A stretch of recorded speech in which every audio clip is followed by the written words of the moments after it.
Sanibonani khala maphupho mawukuthi umusha la ekhaya besicela nje ukuthi subscribe ukuze-ke njalo masifaka la ku-YouTube channel yethu ungaphuthelwa noma ngabe nini. Uma ukuthi-ke le video uyibuka ku-TikTok besicela ukuthi uphuthume bakithi useshe lapha ku-TikTok ufike usifollowe.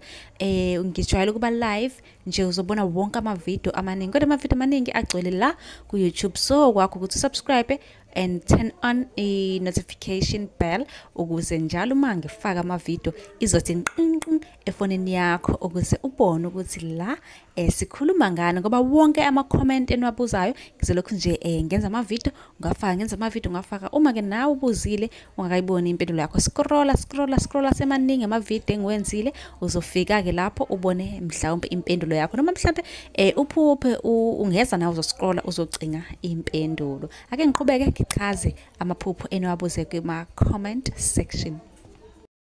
Ake sikhulume ngabika ubunzima. Ubunzima-ke ongase ubhekene nabo noma ubhekene nabo. Ukuphupha uhleli ebumnyameni kubi.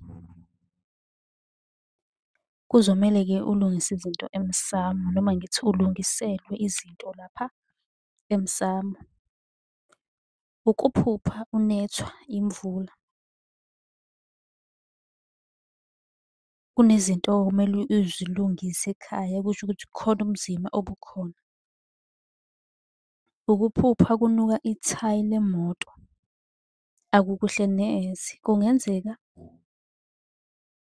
uhambe ngayo imoto bese kuba nengozi enkulu, kuzomele usukume.